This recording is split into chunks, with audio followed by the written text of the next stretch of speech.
Welcome to Pasa, HSIs, a podcast dedicated to everything Hispanic serving institutions. I'm your host, Dr. Gina Ann Garcia, bringing you the news on what's happening in HSIs. Join us as we explore the history and evolution of HSIs, culturally relevant and liberatory practices, current and emerging research with HSIs, and the policies that shape servingness. Saludos, HSI familia, and welcome to the second episode of Season 2 of Pasa, HSIs. I am honored to be your host of the show and love the space that it provides to dream about new HSI futures. Each week, the Plática allows us to create new knowledge about HSIs, tell stories about HSIs, and grapple with topics most germane to the HSI community. My commitment is to have guests that can bring a nuanced understanding of HSIs. In this week's episode, I talked to Drs. Yolanda Cataño and Paloma Vargas about the Alliance of Hispanic Serving Institution Educators.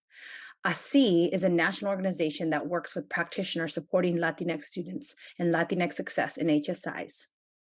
Yolanda serves as the inaugural executive director of AHSIE. She previously served as the interim associate dean of institutional effectiveness, equity, and student success at Imperial Valley College, a college situated on the border community between Mexicali, Baja California, Mexico, and Calexico, California. Yolanda earned her BA in Women's Studies with a minor in Theater Arts and an MA in Sociological Practice, both at California State University, San Marcos. She received her doctorate degree from San Diego State University in the Educational Leadership Program with a specialization in community colleges. Dr. Cataño's involvement and commitment to equity, social justice, and diversity are heavily influenced by relationships with practitioners, community members, and institutional leaders that she has helped to create and nurture. Paloma Vargas is the Dean of Math, Science, Health, Kinesiology, and Athletics at Oxnard College, a 2-year public HSI. They also serve as president of AHSIE and has served the organization in many capacities over the years. Dr. Vargas has extensive experience in diversity, equity, and inclusion work. Her focus has been on dismantling policies that negatively affect Black, Latinx, and Native American Indigenous students in higher education. She has served as a facilitator and trainer for faculty in HSIs, is an anti-racist in training, is a member of the Aspiring Radical Leaders Institute, and centers equity in her work. Paloma received her BS in biology from the University of Texas at El Paso and El Paso Community College, and her MS and PhD in medical and molecular parasitology from the Vilsec Institute of Graduate Biomedical Sciences at New York University. I met Yolanda and Paloma at the AHSIE Best Practices Conference and have been attending the conference every year since 2017. I have worked with them to serve the AHSIE community and love the space and education that AHSIE provides. I admire Drs. Cataño and Vargas and wholeheartedly support their work with AHSIE. I hope you will become involved and attend this year's conference on March 12th through 15th, 2023 in San Francisco, California. I will be there signing books and taking selfies. Say cheese. I hope you enjoyed the show. All righty, welcome back to Pasa HSIs. Today, I'm excited to have our guests, Drs. Cataño and Vargas, who are going to talk to us today about the Alliance of HSI Educators. Thank you both for taking the time to be here today on Pasa HSIs, where we talk about all things HSIs. But of course, before we talk about HSIs, we like to learn a little bit about you so that the guests know who you are and what you're about and what you represent. So let's start with that. Tell us first about your higher education journey from entry to completion. Yeah, thank you, Gina. Thank you for having us, first and foremost. This is Dr. Vargas or Paloma. And so I'll just share very quickly. I know there's 2 of us, so I want to make sure that we both get time to share. I started my higher education journey at El Paso Community College in El Paso, Texas, and was able to pursue an undergraduate degree in biology there. I then was recruited into a research program in STEM. So my background's in microbiology, but I was recruited into a program in STEM, Bridges to the Baccalaureate program through the National Institutes of Health and was able to transfer to the University of Texas, El Paso through the research that I was doing. And I was researching monarch butterflies. I have monarch butterflies tattooed on me now. So that's something that people ask me about, what's up with the monarch butterfly.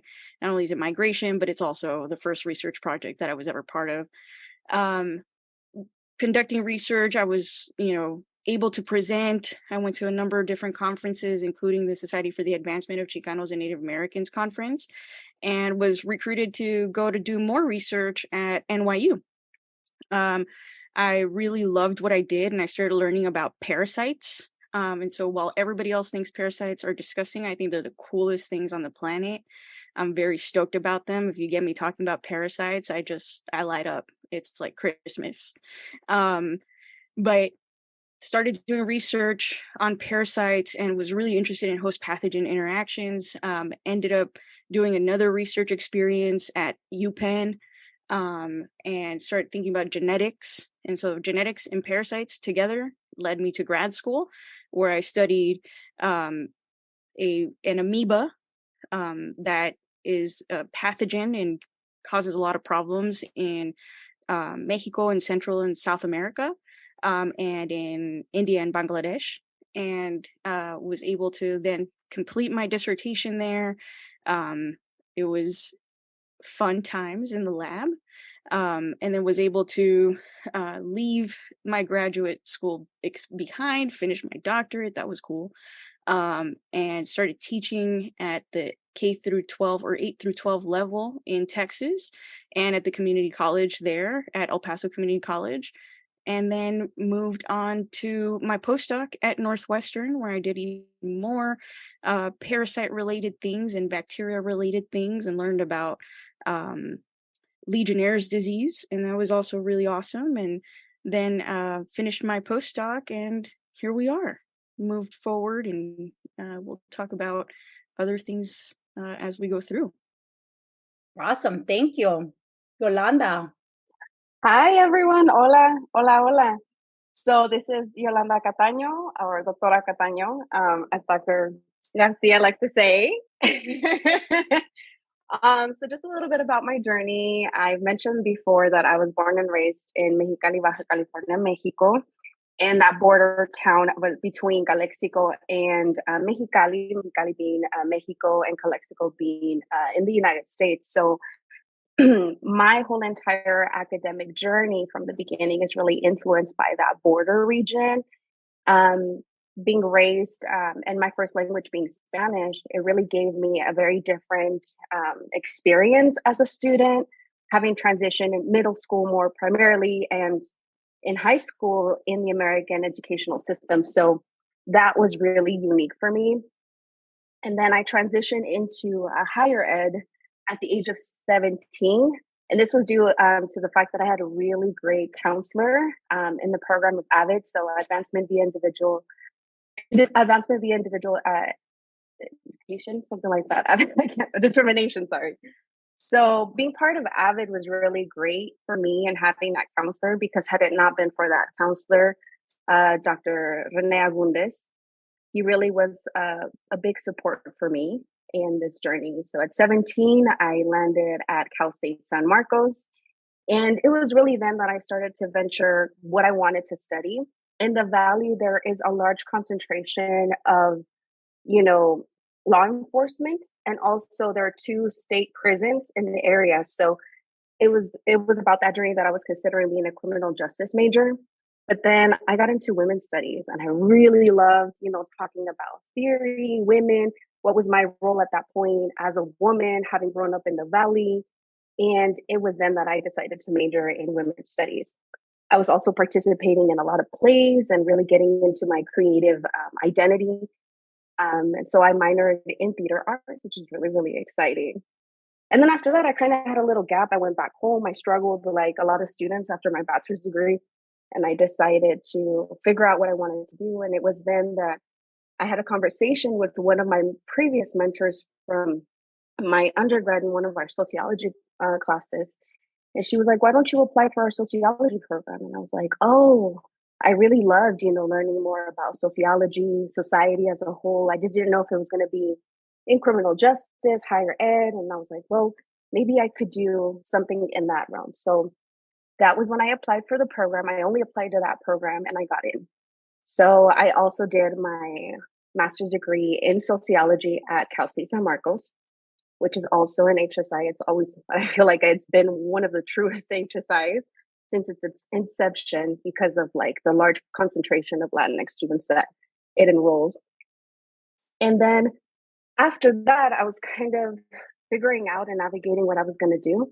I didn't know if I was going to do a doctorate program, but I saw Dr. Luke Wood and Dr. Frank Harris one time talk about equity at San Diego Mesa College. And it transformed the way that I envisioned the work of equity, working at an HSI, working around HSI communities and partnerships and understanding the world of HSIs. And I was like, you know what? I need to figure it out. And I had like that pursuit of happiness moment. And I went to them and I was like, hey, how do I get involved in this work? And that's when Dr. Wood was like, Yolanda, you need to apply for the doctorate program. So I ended up applying to San Diego State's EDD program in educational leadership with a specialization in community colleges. And so I recently graduated with my doctorate. So thank the Lord, baby Jesus, after 4 years. And I always say this, so Dr. Garcia was part of my committee. I know Paloma will like that.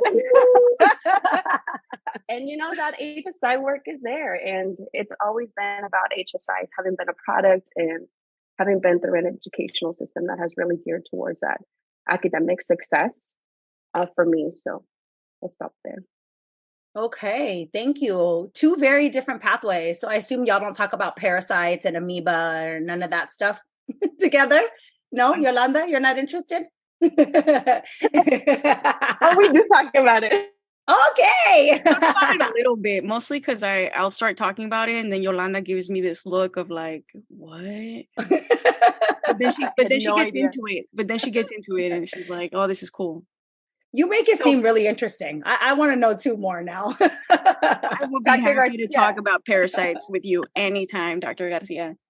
She has to send you that link to the parasites. So she has little monitos or little figures that she talks about diseases too.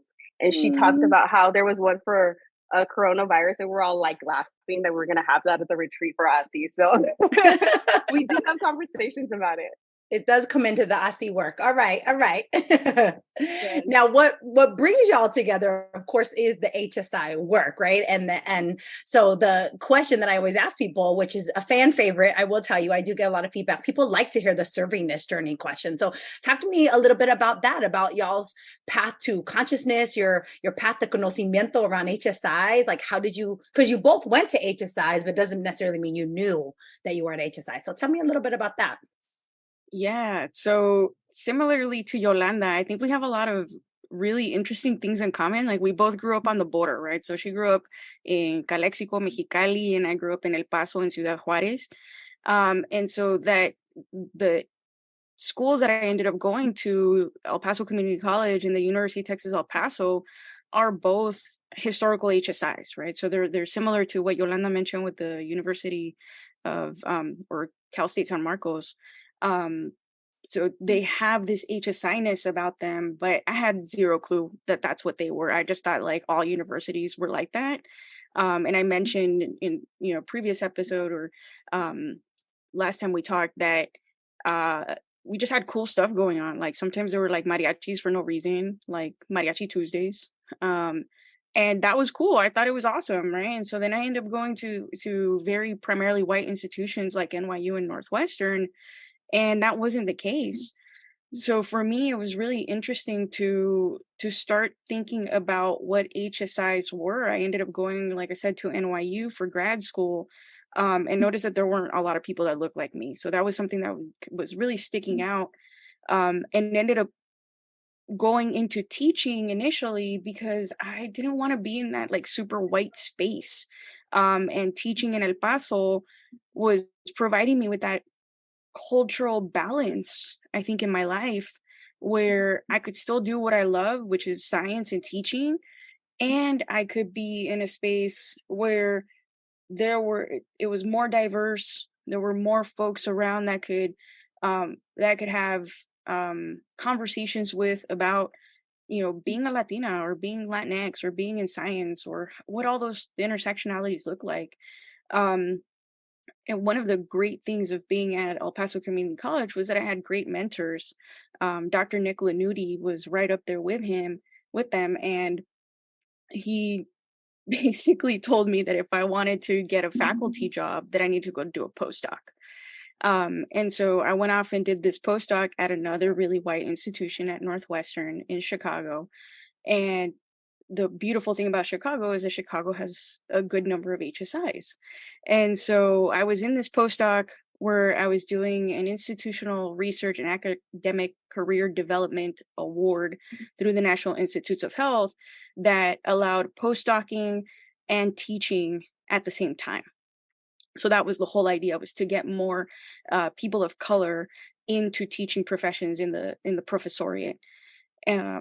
Which, by the way, I didn't even know what that meant for like the longest time. And I was like, the professoriate, that sounds like a fancy word. So now that's what I tell my parents that I do. I'm in the professoriate. So I end up going to Northwestern, and the partnering school is an HSIs, Northeastern Illinois University, a wonderful institution in Chicago.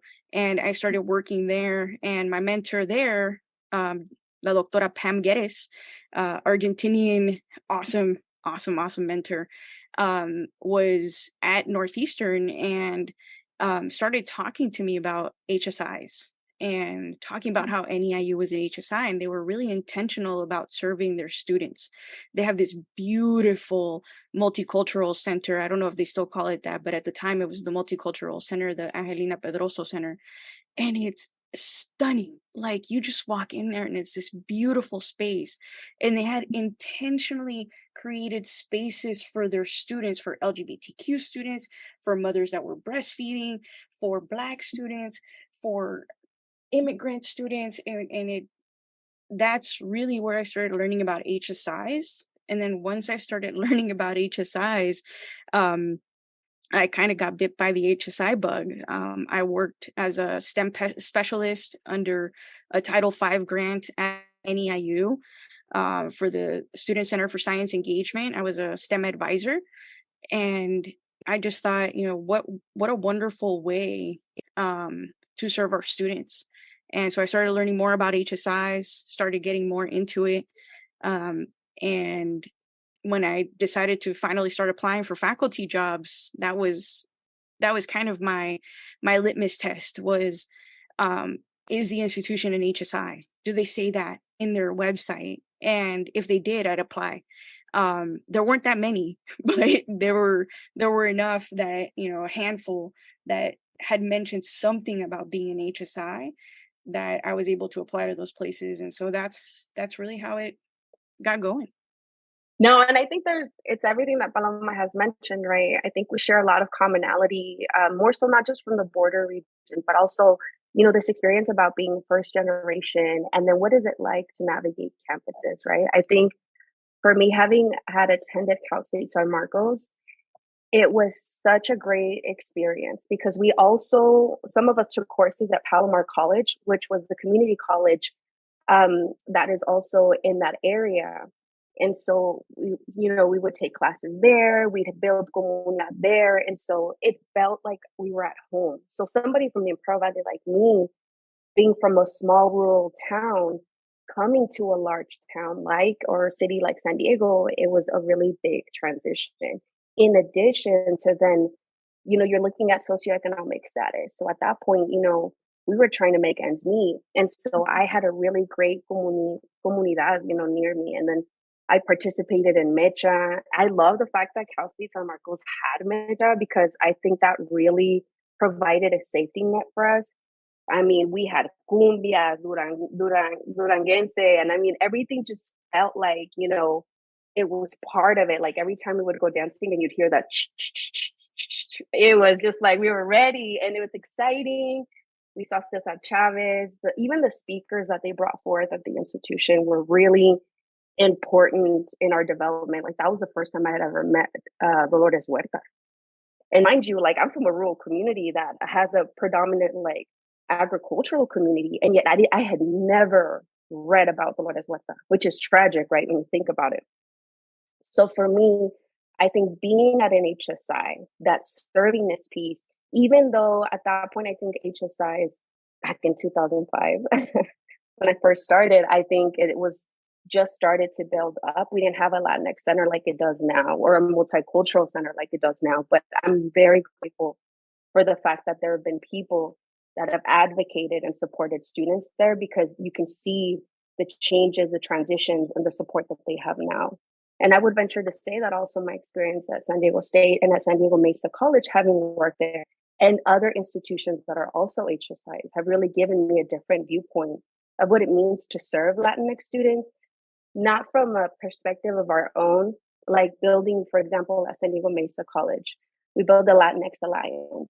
And the Latinx Alliance, from, HSIs and the designation that we had, we figured out ways to support our students, from like having a series of speakers that were faculty, comprised of faculty, administrators, and students that were working at an HSI, right? And these students were from different fields, from computer science to, the humanities. And it was great to hear from them what benefits they were receiving, not just at the STEM Center that were funded by, HSI funds, but also their ability to connect these services and individuals, faculty, and counselors that were really supporting their academic journeys and beyond, right? Like having that personal connection.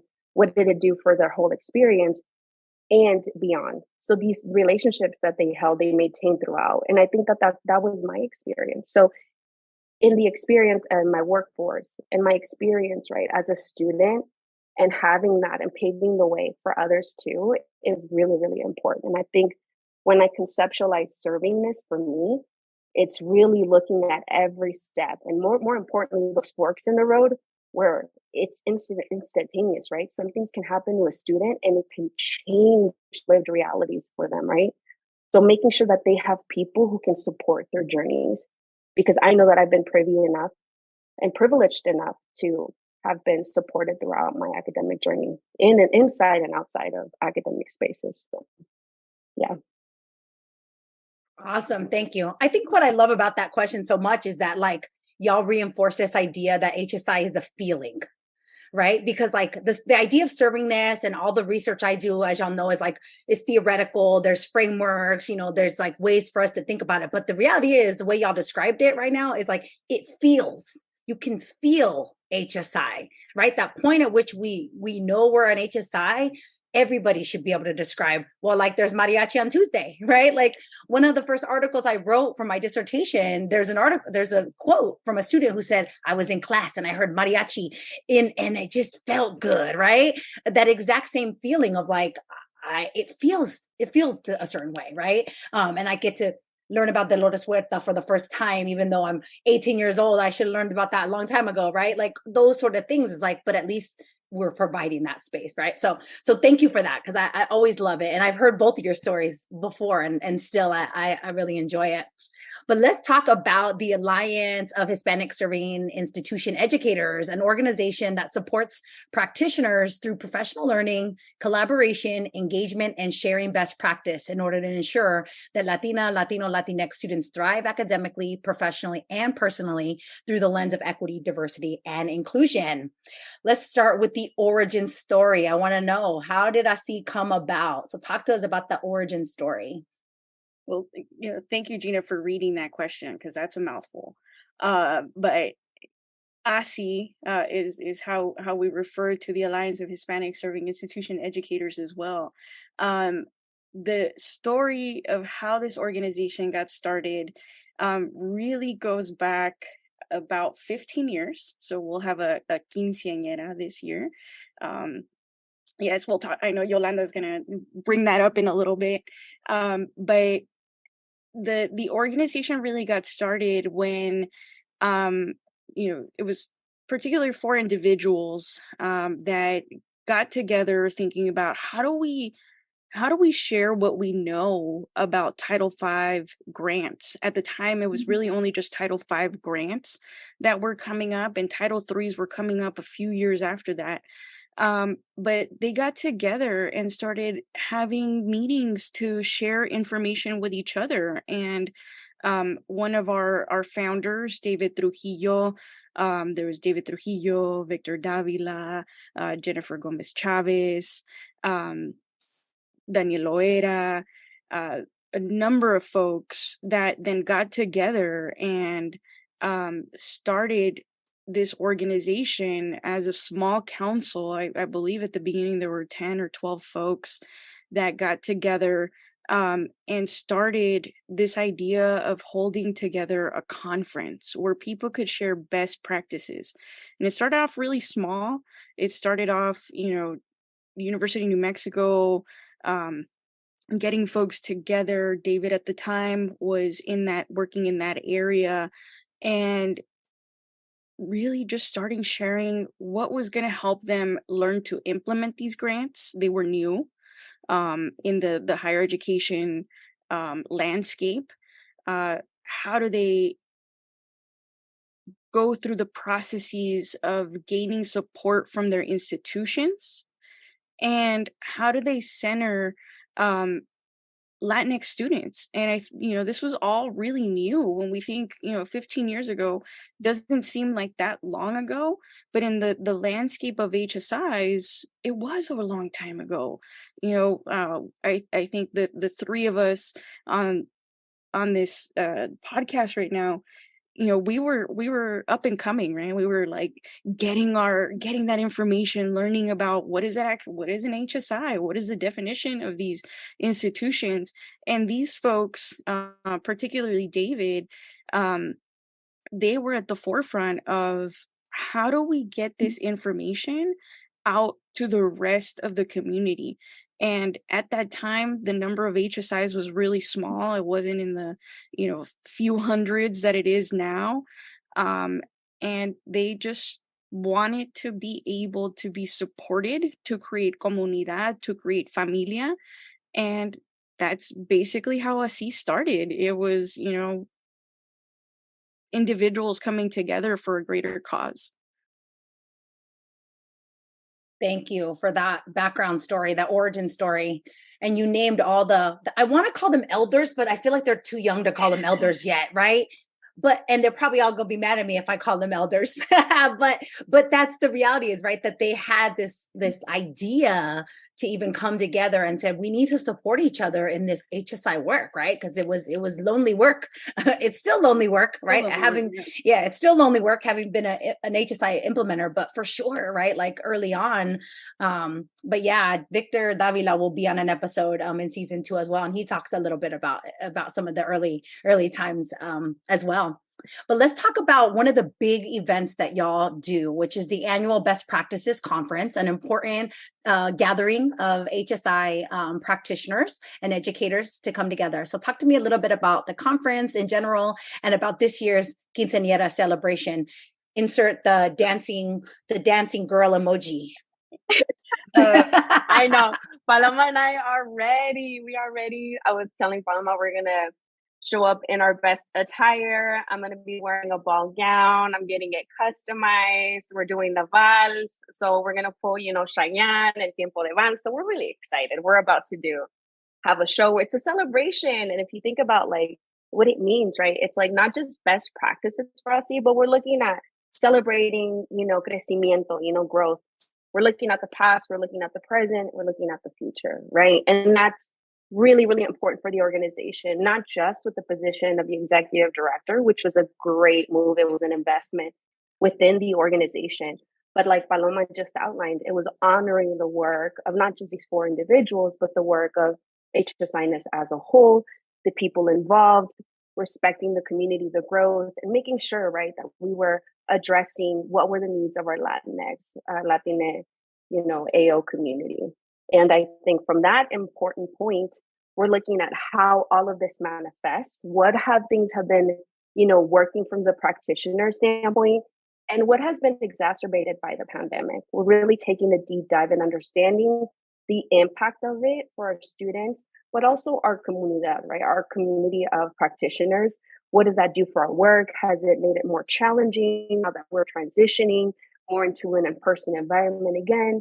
What challenges are we still facing? What questions, are going to be, more important as we think about racial, social, economic, and health inequities? more so really pointing out the health inequities that are faced because of the pandemic.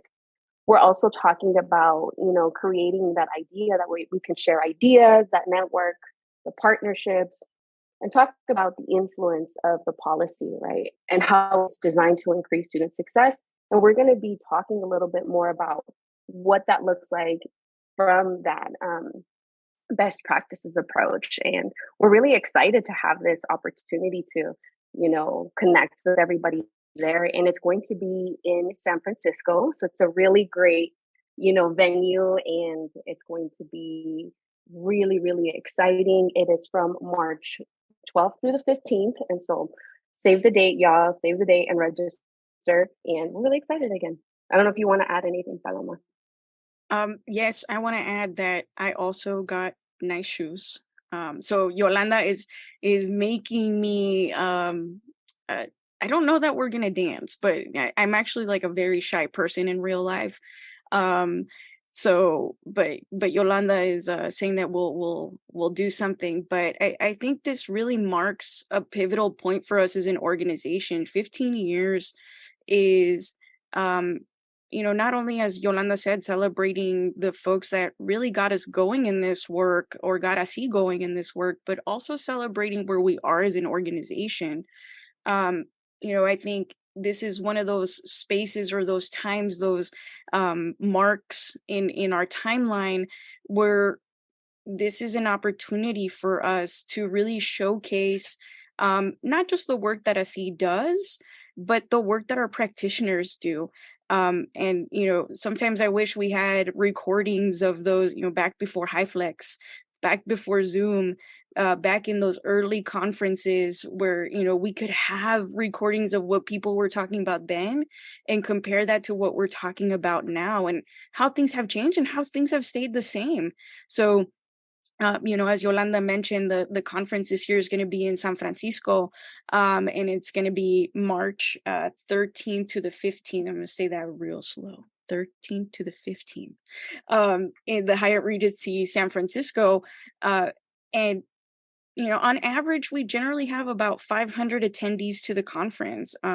Last year was our first year back in person, and it was a very successful conference. So we just want to invite everybody to come and learn from each other.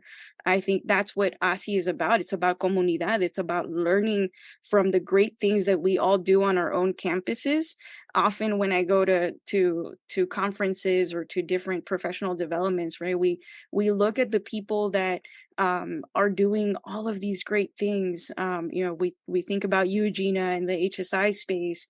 And AHSIE, I think what we do is we give a platform to the people that are on the ground, that are doing all of that practitioner work, that are, day to day with our students, and we want to be able to highlight them. So really, this is a celebration of their work and their support of AHSIE as well. Absolutely. I'll jump in and say I go every year. I'm honored to be invited to attend. And I agree, it's a great place for practitioners doing the work. So anybody listening that's thinking, well, should I go to the conference? Should I be attending the AHSIE conference? If you are on the ground doing the work, yes. Absolutely, right? It's a good place for Title V directors and implementers and faculty and leaders and deans and folks who are at HSIs trying to move the organization. And it's a great space to learn, right? Like from other people. What are other people doing? Practitioners who are doing the work are doing the presentations. It's not like a fancy research conference where you have to go listen to all these research talks, and it's not that. It's hey, this is what we're doing in practice, and this is how you can learn from the work. So, but yes, I'm excited and happy to be there. Now y'all are making me think I need like a custom gown or something. Be like, what are you wearing, Gina, Dr. Garcia? What are you wearing on the red carpet today? I might. The shoes got to represent. The shoes got to represent. And yes, we are dancing, Paloma. Yes, we are. We're going to have to get a red carpet now. Yeah. Ooh. But I agree. The shoes, I always start with the shoes. So let me start with the shoes and then the fancy gown. But I'm dancing with y'all too. So yes, if you're listening, you should go register now. Go ahead and while you're listening, log in and register for the conference. So beyond the conference, what other programs and services do y'all offer to HSI practitioners? We have a lot to offer here at AHSIE. And so we have what we call the Standalone Institute. So we'll start with that. And we have an array of programs. Like this year, for example, in the fall, we started off HSI week with having like our member martes and virtual open house. So we talked a little bit about what we were offering at AHSIE. We're talking about the future of AHSIE. We also had a leadership meet and greet with yours truly, and of course with Doctora Paloma Vargas, which we talked a little bit about what that growth was for AHSIE, and then what were the next steps, how did we envision, and then just having like that touch, with the community and making sure that they understood this is who we are. We want to make sure we connect with you and want to hear your voice and what we need to do in order to better serve you in this capacity as both president and executive director. We also had an HSI eligibility application and waiver form webinar, and it was facilitated by Paloma and Doctora Franco, and they provided a wealth of information regarding the eligibility application. And again, what's really great about AHSIE is that it's the practitioners guiding the work. So they provided clear examples of eligibility from their viewpoint, right? Where they were at the institution, the different institutional types that were represented in that space. And it allowed, other practitioners to kind of see, oh, this is how they did it. Because as we've seen, right, we can have these processes in place, but sometimes we just don't know how to do that. We don't know what is required, how is it interpreted, and how do we move forward in the submission process, understanding that HSIs and the grants overall are very competitive and only a select few, obviously we've seen it, are awarded funding. So really, really important piece of work. We also had in October our Equity Data Institute, which was huge, I think, in terms of like planning for us. And we partnered with HACU, various institutions. We had a president's panel. And we talked a little bit about how do we utilize data, not just to submit, again, the forms and our annual performance reports in particular, but also how do we use data and maximize these efforts in communicating within our institutions and outside our institutions. So, for example, the HSI dashboard that HACU had created helped us kind of connect the dots in seeing how we could utilize external information in order to then look at how we're collecting data at the institutions, and then look at how all of these are taken into consideration. And then we had specific examples on how we conceptualize data. So Dr. Antonio Duran led that initial conversation about how do we come about to recognize data depending on where you are, right? You might be a program director and you don't know how to, you're not really familiar on HSI data. So these are the resources. Or you might be in institutional effectiveness or institutional research departments, and you might be more familiar with the work. However, how do we communicate with our program directors? What are the gaps in between communications via departments, via institutions, and again, institutional types? And then the president's panel, to summarize it, it was really talking about what priorities do the president have? How do these inform the decisions that we make based off of funding? And it really brought it all together in terms of how they utilize data to make informed decisions. And then how is HSI then and the work in leveraging student resources from their viewpoint. So it was really, really, really a great opportunity for the organization. And coming tomorrow, actually, we're having our new HSI Grants Award Assistance Workshop led by Adrian Arvijo Morgan and Dr. Juan Carlos Reina Victor Davio, actually. So we're looking forward in terms of they're looking at how program directors and any novice HSI grant Title V Part A and B and Title III Part F implementers gain introductory understanding of project startup. So that's just on the standalone institutes. But so for the conference institutes, we have 3 for aspiring and emerging HSI institutes: HSI Grant Implementation Institute and Student Leadership Institutes. And I'll talk a little bit about how exciting it is to talk about emerging HSIs, because that's another thing that we have included in here as part of like, how do we engage emerging HSIs and what kind of resources can we complement with each other, what the current HSIs have done in order to be successful in their programs, and what emerging HSIs can learn from this. So I'll stop there. Anything else you'd like to add, Paloma? No, I think you covered it. Definitely a bunch of services for people who are listening. By the way, when she said it's tomorrow, we're recording in advance, so you'll have missed it already. But don't worry, it's going to loop back around. Right.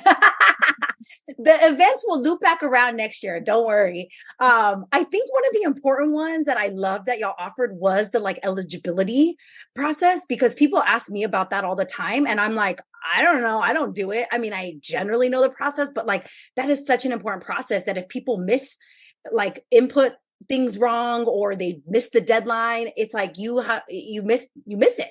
Right? You can't become an HSI for the year, which is wild. But yeah, so I love that y'all are doing those sort of things to help people know there's some intricate details that go into learning, right? About even just the basics of becoming an HSI, of getting the designation. So yeah, thank you for giving an overview of some of the things y'all are offering. And I know you're continuing to think of more programming beyond the conference.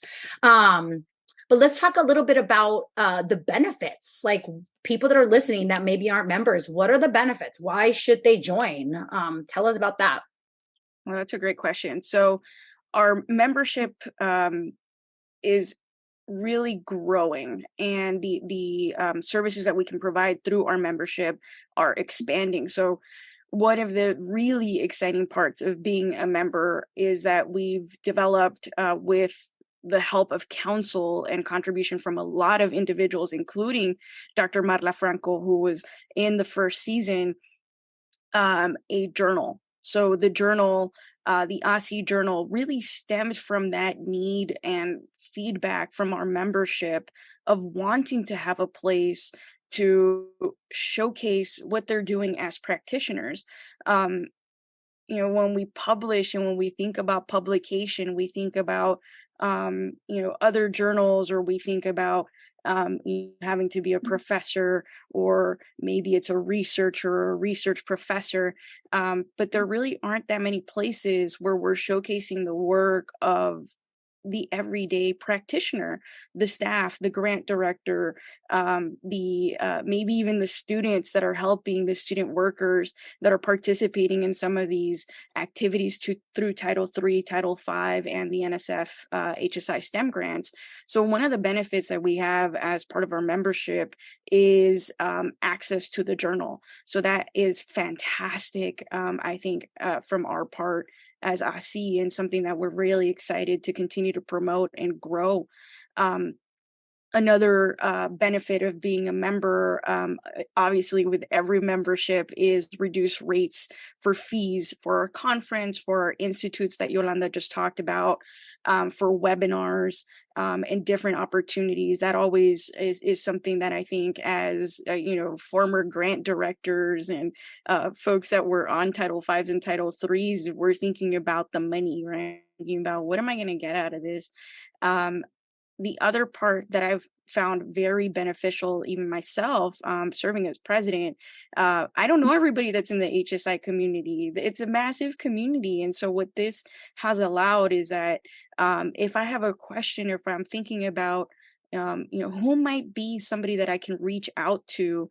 Obviously, we all have networks and we can reach out to our network, but our AHSIE member portal actually has a directory where you can look people up and find out where they're at. So if you have a question about, maybe you saw a program at a different conference, or at AHSIE, you came to our conference and you were thinking, oh, well, that person is from Oxnard College. I wonder who's at Oxnard College, or who's the grant director in that institution. If that person is a member, then you can find their information in the member directory and reach out to them. And there's ability to reach out to them within the member portal and then outside of the member portal as well. So there are a number of benefits. What I would really say is go check it out. check out what we do, and you'll see that the benefits as far as like what you're getting in return for your membership, what you're getting in return is way worth more than what you're going to pay for a membership. And you're also going to join a community of people that care about the same things that you care about. Even as we all have our differences, we all have our different priorities. I think what I've found in the AHSIE community is that we all have this hunger and love for student-centeredness, and that's really important to us at AHSIE, is that we continue to focus on our students. And what better way to focus on our students than by supporting the people that work with our students through membership.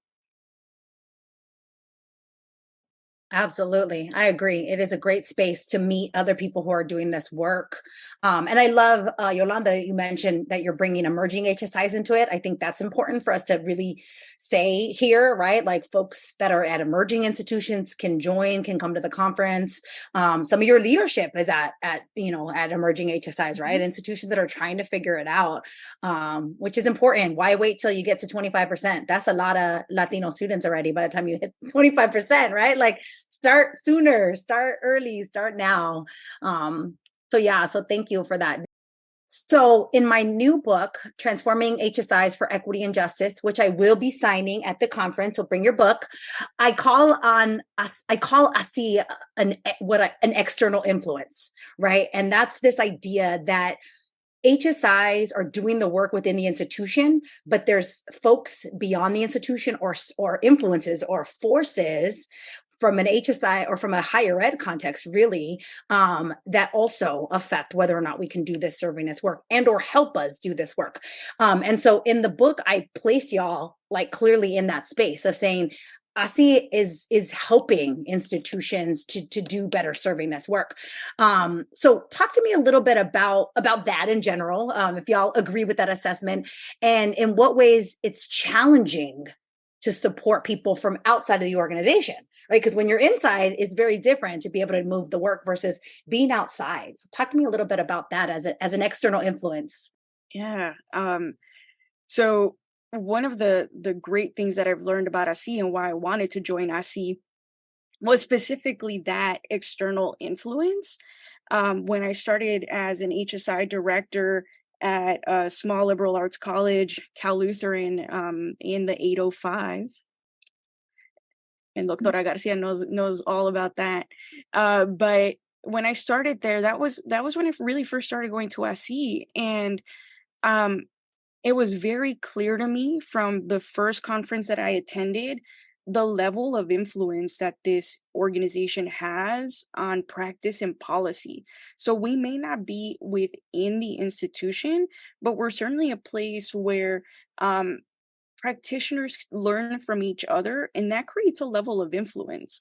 Not only does it create a level of influence as far as practice, but it also creates a level of spherical influence. And by that, I mean that you now have connections with folks that you're going to be able to bounce ideas off of or ask how they implemented something within their own institution.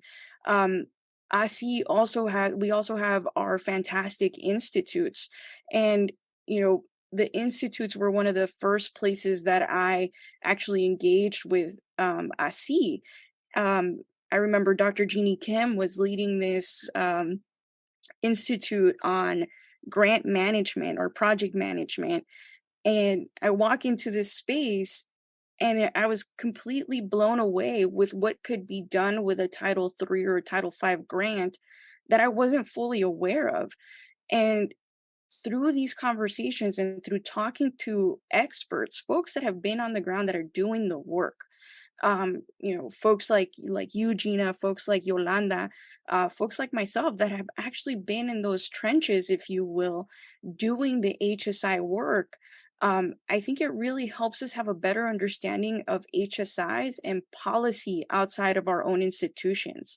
And so I really love this idea that we're AHSIE as an organization is an external influence, because what we really want to do at the end of the day is support our students.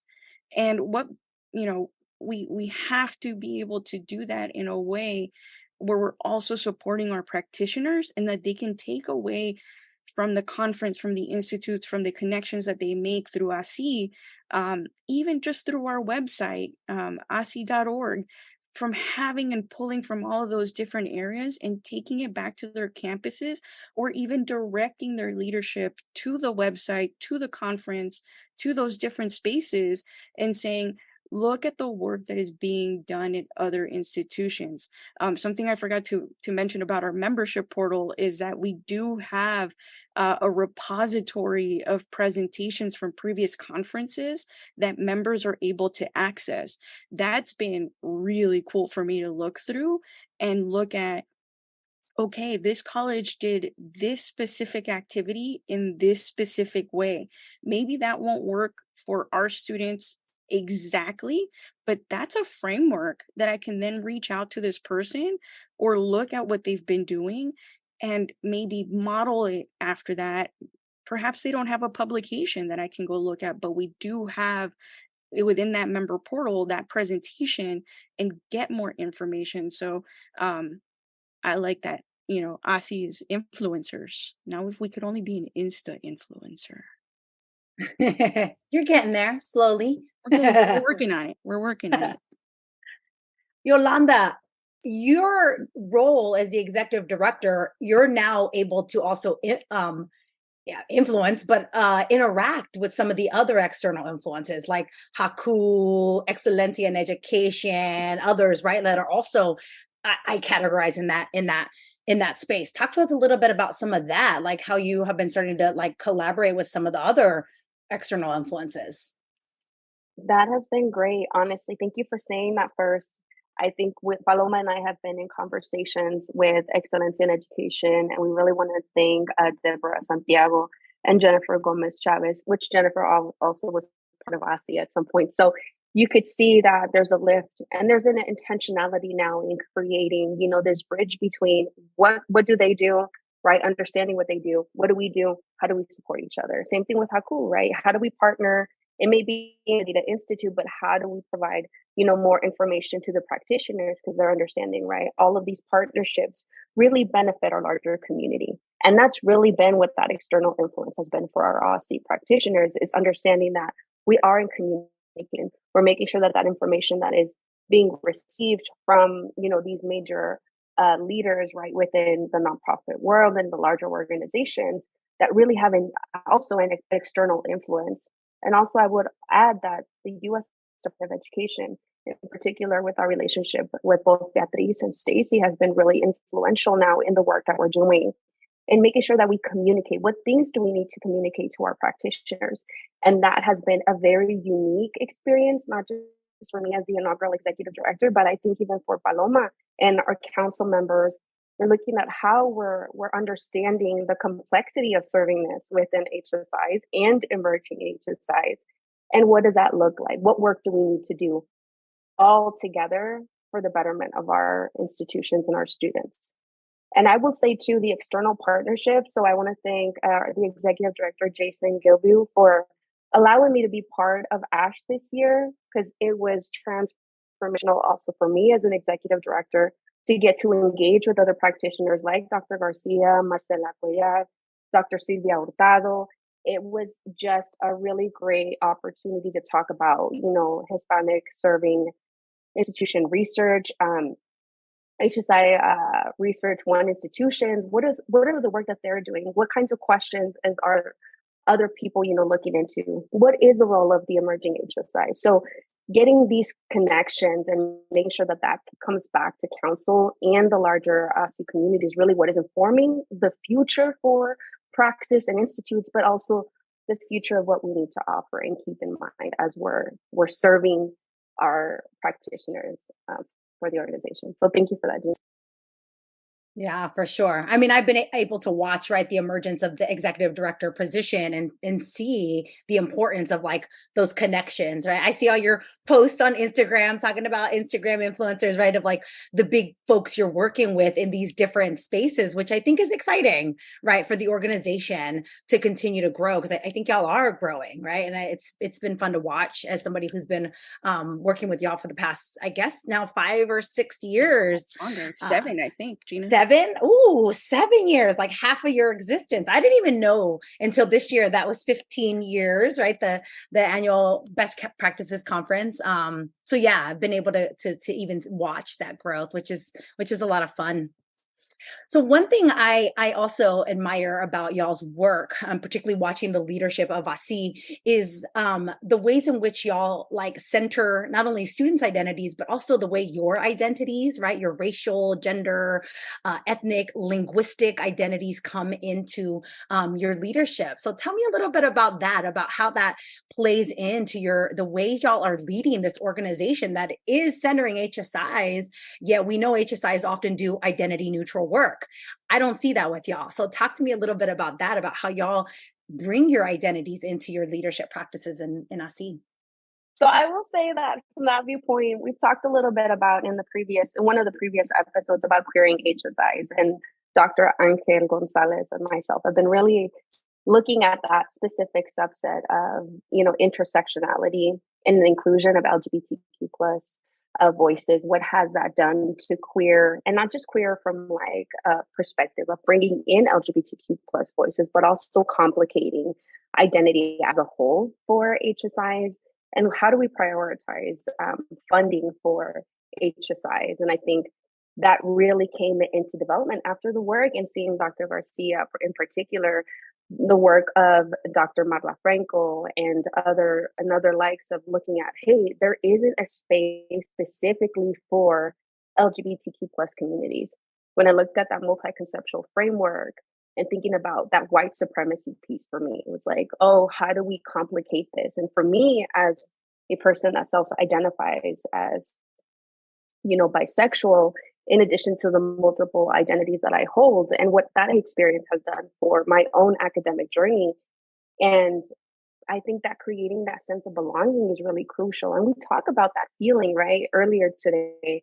And I think for me, it's how do we increase that feeling? How do we create and that intentionality in the servingness component to ensure that those voices are represented?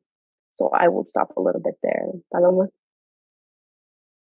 Oh, I love this question.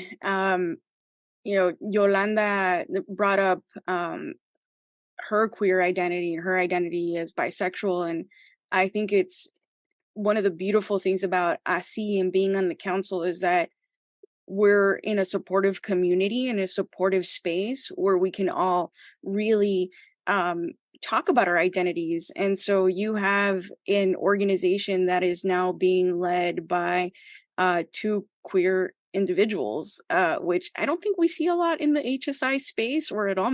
We might be like pioneers, Yolanda, and didn't even know it.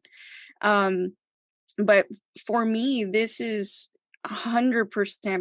My intersectionalities are 100% what helps guide my practice and my leadership at AHSIE. My pronouns are she, they, ella. Most of the time she, sometimes they. But that's something that I think about when I think about our council members and when I think about our practitioners. And Yolanda also does this where I think the entire council does, where we think about, okay, like, how is this going to influence how our membership is going to be supported in the conference? How are we looking at accessibility within these spaces?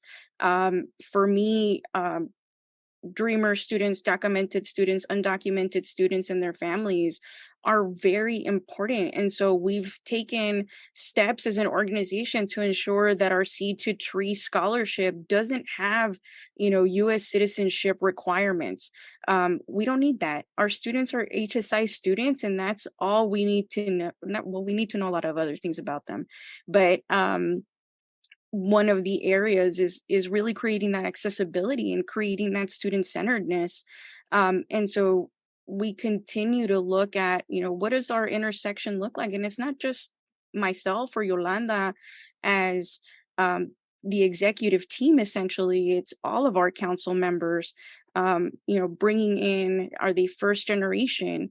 Were they their family members part of migrant community or farm worker community?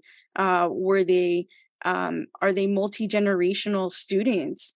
And they bring these different perspectives. And, that's what I love about serving on council, is that folks bring their identities with them because we've created a space where it's safe to do so. We share with each other, we connect with each other, we support each other through loss and love in life. And it informs the way that we move forward, not only as an organization, but as a council. How do we support each other? For me, being part of the LGBTQ community is a massive part of my identity. And I've only ever received positivity and love from members of our council.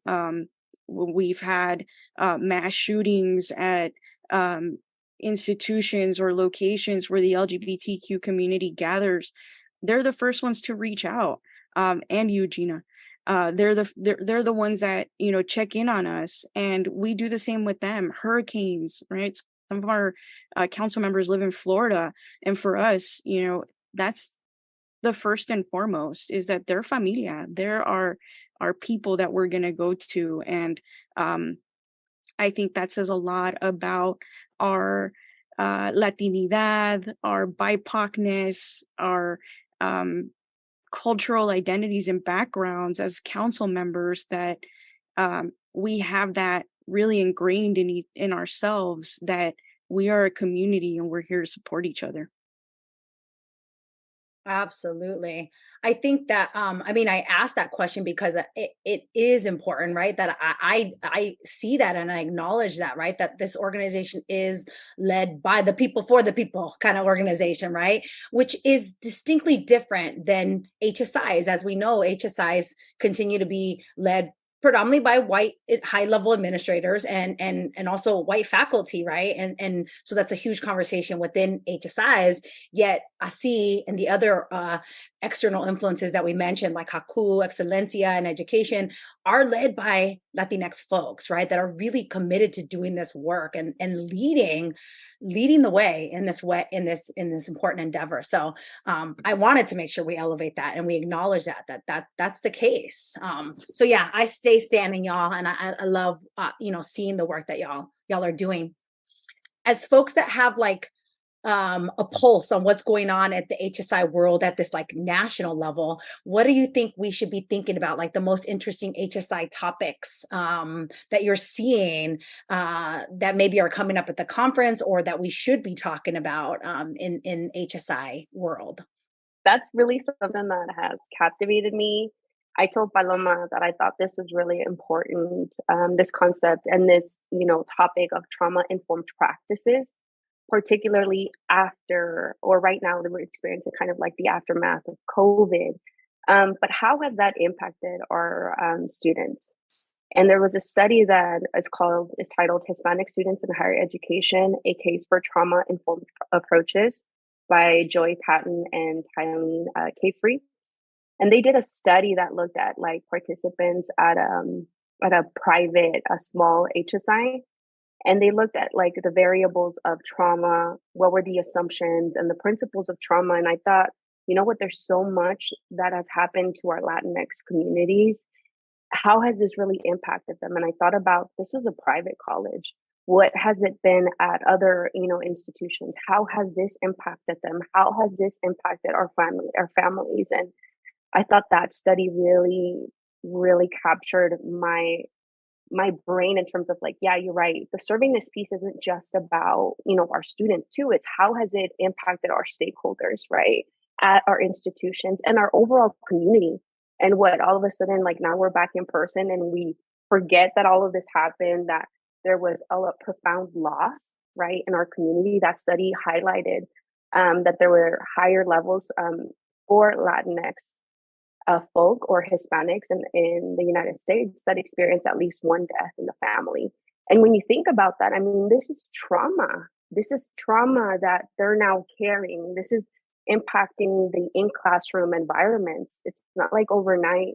We just tend to forget this. And I think that the trauma-informed practices in the work that we're doing with HSIs, the funding, these conversations that need to occur are really, really crucial. And maybe like in providing funding specifically for counseling support.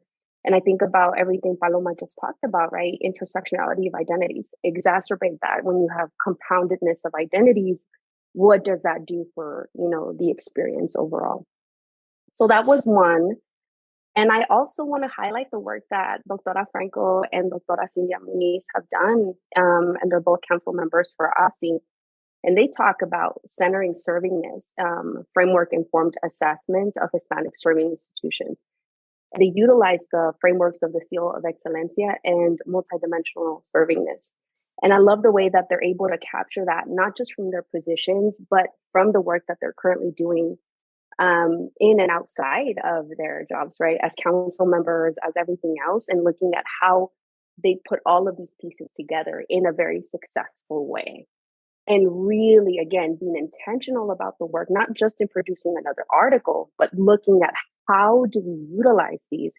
How do we implement these? And how do we provide crucial assessment throughout? And how much assessment does it have to be? Who needs to be included in these conversations? And I think as practitioners, sometimes we don't know how to do that, how to leverage the resources that we have. And I found that to be fascinating in the work. But I'll stop there because I know that I can talk about all these other articles, but I'm fascinated about the HSI work. And I love, also hearing more about the work that other HSI folk are doing. I was going to say, you just nerded out on that question. Yeah, you nerded out on the research. I love it. We can drop that article, by the way, in the show notes. I agree. That article is really good about how to use like theory in practice and what it looks like. So we'll drop it in the show notes. Paloma, you want to add?